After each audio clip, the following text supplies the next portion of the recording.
So I have the distinct honor today of introducing our distinguished panelists. I would note to you guys that we have over 100 man years of experience represented here today. And just knowing what my firm has done and understanding a little bit about these guys, I would dare say that within the last year, there's probably been somewhere north of $2 to $3 billion in grant funding that has been secured by the people that are here today and their firms. So there's a lot of experience.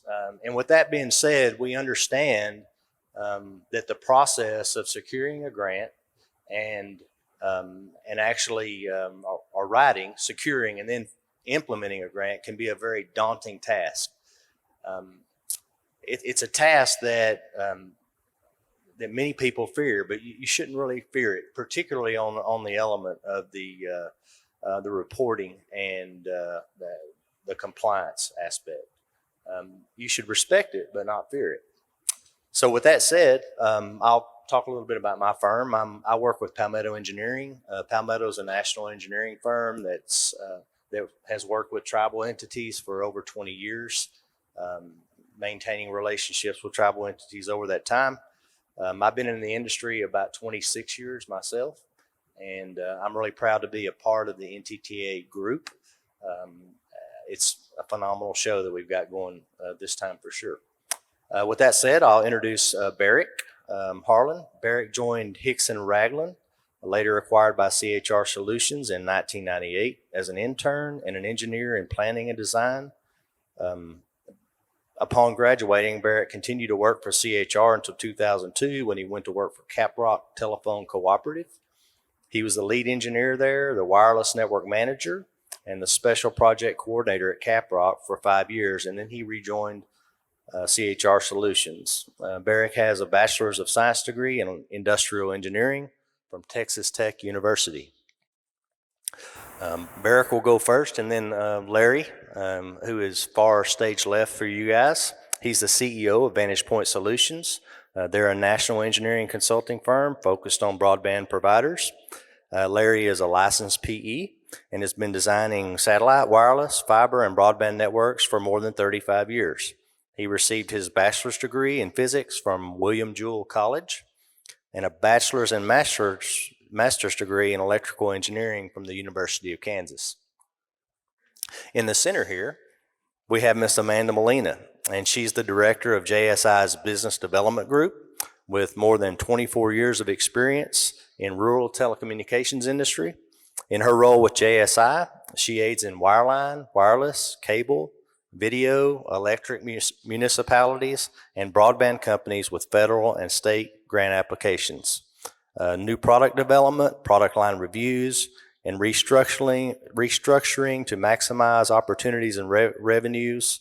She deals with regulatory compliance and tariffs. In the past 12 months, she's managed JSI's grants team, which has compiled and submitted over 200 state and federal grants. So you can see we have a distinguished panel here. And with that said, I'm going to turn it over to Barrick and let him go from there. All right. Thanks, Jeff, and thank you, Godfrey. And I don't see her sitting over there anymore, but if you have a chance, thank Miss Sonia for what she does for this group. She put this entire show on, and she does a great job. To kind of start it off, I kind of want to go through, and we're talking about reporting and compliance. As once you receive funding, or what is actually necessary for you to have to submit. I'm going to kind of touch on the Reconnect program that's issued through RUS, and then I think they'll kind of talk about some of the other ones as well. So kind of the first thing we have is with Reconnect, you have two, I guess, different compliance reporting features that you have to comply with. One of them is an account level, and one of them is a project level. So you have the account level and you have project level, and this is all done in RUS's reporting and compliance platform. It's very similar to what they have with the Reconnect applications. With those, there's a bunch of separate reports in there that you have. Like it's showing on there, I can go to the next one. And they all have different reporting requirements on how often you have to report and then also when those are due. Instead of reading through a lot of these different slides, I can kind of go through and walk through an outline. Uh, this presentation is linked in your guide, so you can see these, and you can actually or stop by the booth, and I can talk through some of these with you. But the account level reports is kind of as an entity as a whole. So the first one that you do, and it's a quarterly financial report. The other one is a system data report, and I'll kind of get into what these show because they each have different schedules of reporting requirements. And then you also have an audit report that you have to do annually. The dates on those, when they are actually due, depend on the structure of your company and what program you're with. So that's one thing you'll have to pay attention to, but that will be with your grant and loan documents as you sign those. The project level reports are usually submitted annually, and there's quite a few of these, but a lot of those are due at closeout and then afterwards. So you have a construction progress report, then you have an annual performance report, and that one is the one that is due you have to report on that 3 years after the completion of your project. So that's adding subscribers on, make sure they have your information. And that's one thing that you really want to make sure that as you're starting to do these projects, as you move your GIS information from a build to operate, that you carry that data over so you can report on it properly so that data does not get lost. Your closeout report, that's another thing that you can kind of go through there. Then you have your annual project performance report and your annual project activity report. And the activity report is kind of the same thing as the closeout report. Going back to the account level reports, kind of the financial report has 6 different schedules. So that's your network access services revenue, your non-operating net income, your income statement, balance sheet, cash flow statement, and then all your subscriber data. You also have a system data report, and this one is due annually as well. The other one's quarterly, this one's annually, and that's your network data, your capital investment data. So if you're familiar with the capital investment workbook, you're basically putting that money that you put in your capital investment workbook into service and what you've done so far. So it's just kind of tracking and accounting of what you have, and then also your depreciation rates.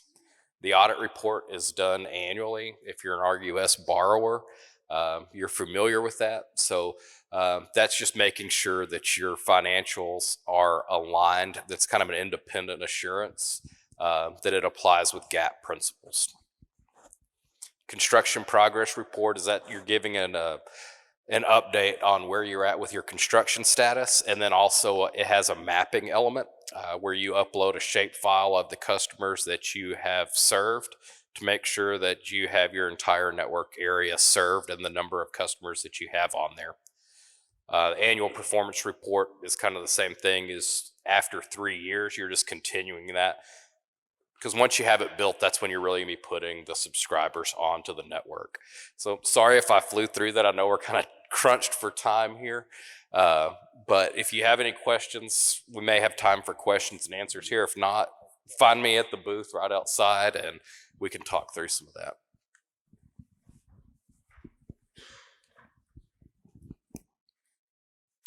Thank you. I'm Larry Thompson. As Jeff mentioned, I'm the CEO of Vantage Point. We have a booth right over there. Anna's sitting in it right now.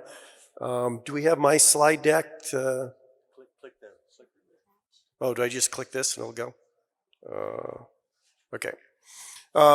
So let me give you a little overview of the Tribal Broadband Connectivity Program. I know many of you have applied. I've talked to several of you already. If you didn't apply, there's other opportunities coming up. There were over $5 billion requested in the Tribal Broadband Connectivity Program. As you heard earlier, only $1.7 billion has been awarded. There's over 280 applications that were actually submitted. But like I said, with BEAD and other programs, there's still going to be opportunities if you have some things that you are thinking of as far as broadband goes. There will be challenges coming up. You know, if you think about the BEAD alone coming up with $42 billion, There's going to be some more supply chain issues, labor shortages, and things like that. So you're going to have to plan ahead. When it comes to these kinds of things, there's going to be more inflation. Make sure you have the appropriate inflation built into your pro formas. Make sure that the timelines are appropriate. There's going to be lots of paperwork as well, and you've already heard some of the filings and reports that you're going to have to do. There's also Buy American preferences that you have in the tribal program as well as the B program. It's even more severe. Some of these requirements we're talking about are going to be stricter in the B program than even what you've experienced in the tribal program. All of those things kind of add to the cost of your overall system. So just keep that in mind when you're actually thinking through the cost. The worst thing is, and this does happen at times too, but the worst thing is when you get awarded and you go to try to build out and you don't have enough money to be able to do it. One thing to keep in mind also with any broadband, and I know a lot of you are new to broadband, there's going to be unique things that you're going to be dealing with, and one is cybersecurity. So NIST has a framework of how you actually are supposed to deal with cybersecurity, from just being able to identify the problems, protect your networks, and those kinds of things. And if you are attacked, how do you recover? All of that's covered in the NIST cybersecurity framework. So those are the kinds of things you need to be able to be prepared for when you become a broadband provider. At Vantage Point, I just asked my cybersecurity guys a couple of months ago, and we on average get an intrusion attack in our corporate network 1,600 times a week. So it happens, there's lots of people always trying to attack your network.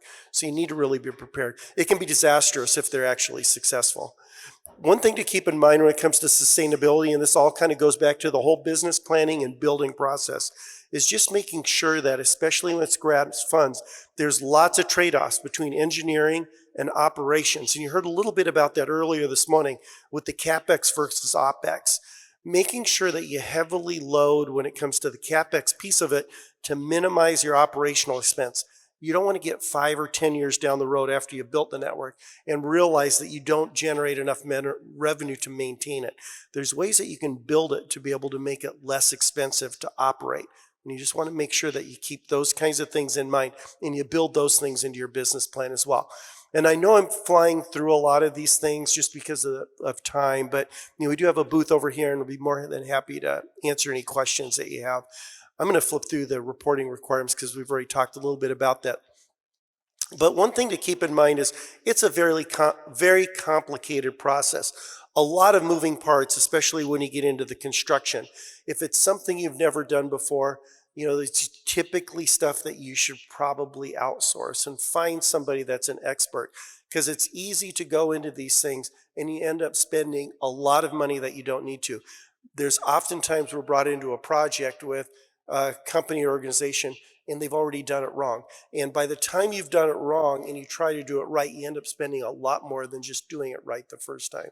So make sure that you think it through, that you have the right partners to be able to do some of those complicated things efficiently and cost effectively. So network implementation typically goes from the design phases, the implementation, there's permits and right-of-way, there's quality assurance and quality control that you have is going through it, as built, making sure you get good records and maps and things like that when the whole project is done, and you really get what you expect you got through the process, through final inspections and things. So now I'll turn it over to Amanda to hit on the financial compliance pieces. Thanks, guys, for having me. And now that they have your head spinning about all of these billions of reports that you're going to do, I'm going to tell you, don't panic, because it's really not that bad. The key is going to be in preparing for it. And so just like with anything else, if you start off with a plan, this whole thing is going to be a lot easier as you go along. So what I'm really going to share with you is kind of some tips and tricks for getting prepped and getting teed up for actually doing these reports that are going to be coming your way. So the first thing that I would recommend that you do is to go ahead and set up sub-accounts. You want to do this for both your revenue and expenses. And if you have won multiple grants or been awarded multiple grants, you want to set up sub-accounts to reflect each one of those grants. This is going to go ahead and help you guys when you need to support the documentation and the reports that you're putting out there. And you can run your clear and concise general ledger reports instead of having to go ahead and give a page and be highlighting, oh, well, this is what's relevant for this grant or this is what's relevant for that one. A little bit of work up front, but it's going to save you a lot of heartache in the end. The other thing is just really think about being purposeful in assigning your work orders. This is going to go ahead and tie in specifically to if as part of your grant you agreed to do Davis-Bacon to get extra points, or if you went ahead and said you would pay prevailing wage, right? You need to go ahead and tie back to the person that actually did the work. If you guys are like most folks that I talk to, the guy that's going to be doing your grant work is probably also the guy that's doing an install or fixing problems and stuff that day. You want to really delineate his time so that it's very clear when he worked on the grant project, so you can then go ahead and have that work order tied to his payroll records and everything like that for that subsequent reporting that you're going to do. So again, just a little bit of planning up front is going to save you a little bit of headache at the end. And the other one is really purposeful procurement. And I know that's like the double P word, but there is a reason for this. The same networks that you guys are, contracting with all these engineers to help you build out, it's going to be an extension of the equipment and the network that you already have. So you're still going to go ahead and have new installs in your non-grant area and maintenance things and need spares, but you want to go ahead and have a separate invoice for what your grant materials are. That's going to be a lot easier than providing a 3-page or 6-page or 10-page invoice and highlighting a couple rows and then explaining why other things on it really aren't relevant. So again, just kind of taking that time to go ahead and set things up. For the reporting requirements, again, the devil's in the details, and where that's going to find you is in those closing document packets that you're getting. So for those of you that have been awarded, you had a bunch of documents and it was like buying a house or a car. There's a ton of stuff in there. The big things that are in there is going to be when your reporting actually starts and where that has to go ahead and go. And people kind of panic when they get these huge documents, like, where do I even start with this? I mean, do your best. Start to go ahead and go through it, tee it up, and say, hey, I think this is when this starts. I think this is when I'm going to start reporting, because a lot of that is going to be tied to when you execute the documents. But if you're not 100% sure, you don't want your very first report to be late or not submitted. So, there's a whole panel of people here nodding their heads. I know there's a bunch more consultants out there, so pick your favorite consultant and be like, hey, can y'all take an hour and just go ahead and look at this? I think this is when this is going to start our reporting, and I think this is what I need to provide, but can you verify it? Again, just kind of setting yourself up there. The other thing is, you've heard some are rolling quarterly reports. Some are going to be federally directed dates, which means March and September. Again, this is going to be in those documents. And then all of them are going to have annual reporting requirements and post-submission. And then knowing where they're going to go ahead and go. Barrick went ahead and talked to us about USDA, and they have this great portal. And then Larry talked about NTTA, and they have an easy way to go ahead and report. They made it pretty good. They're going to go ahead and give you emails of who you're submitting this documents to. Again, in your closing docs. The last thing is really just knowing your role. So you applied and you won, and that is amazing and that's awesome. But are you doing all of the work yourself? And if you are, then everything is on you. Your CPRs, your reporting, everything, right? If you're contracting somebody else, then if it's a subcontractor, there's some pass-through obligations.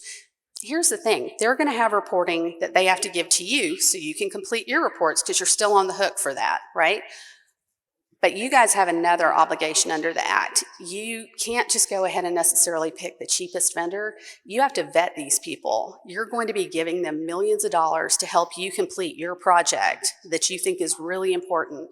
You need to make sure that they have the financial wherewithal to go ahead and carry it out, and that they actually have the technical capability. Because again, y'all are signing this agreement saying, we're going to build this, give us this grant money. It's going to make a difference.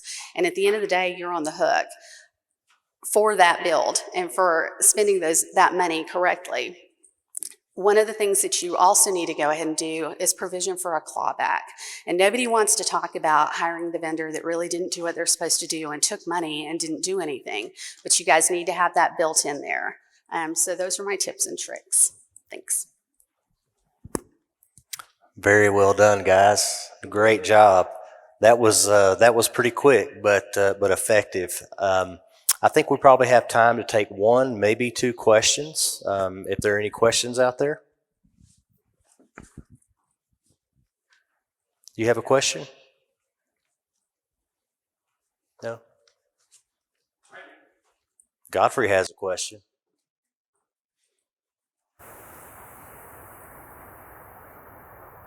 All right. This is a question about supply chain. I saw a slide up there about supply chain a while ago.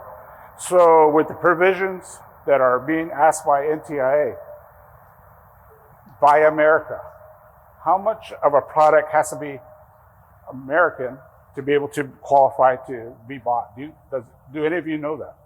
It's 55%. And a lot of the vendors right now are scrambling to try to figure out how they can meet that, because a lot of the components in the electronics don't meet the Buy American clause. Some of the cables don't even meet the Buy American clause. And so they've been asking for blank waivers potentially on the Buy American. So far, they've not been really open to potential waivers on that requirement. So it is something that's going to be an issue that needs to get resolved. So what you're saying is we need to advocate for something to get a waiver of this Buy America plan, only to be able to meet the timelines of what's been imposed upon us by NTIA to make sure our networks are built out. So if we have to look at supplies or equipment, and we're darn close, we should start advocating for, waivers of that provision. So hopefully we can get that done, guys. It's gonna slow up everything right now. There's a wall right now in supply chain right now. I mean, you can go out there and get fiber you can, but you still got to go through your EA process, going through everything that you have to do for NTIA just to get your money. But when BEAD hits in June, let me tell you, there's not going to be fiber to be found anywhere. Underground fiber handholds, they're not going to be found. So how do you get ready for this? So hopefully we got a supply chain group coming in later on today that we're going to talk about that. So yeah, it's kind of like recently with cars, where it was a single little chip that held up the production of lots and lots of cars. It's the same thing with the broadband network. You can have one small component, could be the grounding bracket in a pedestal or whatever, and could hold up the entire network. But you're right, Godfrey, there's pedestals, handholds. Some of the components are out 2 years right now. And just like you said, it's going to get worse probably before it gets better.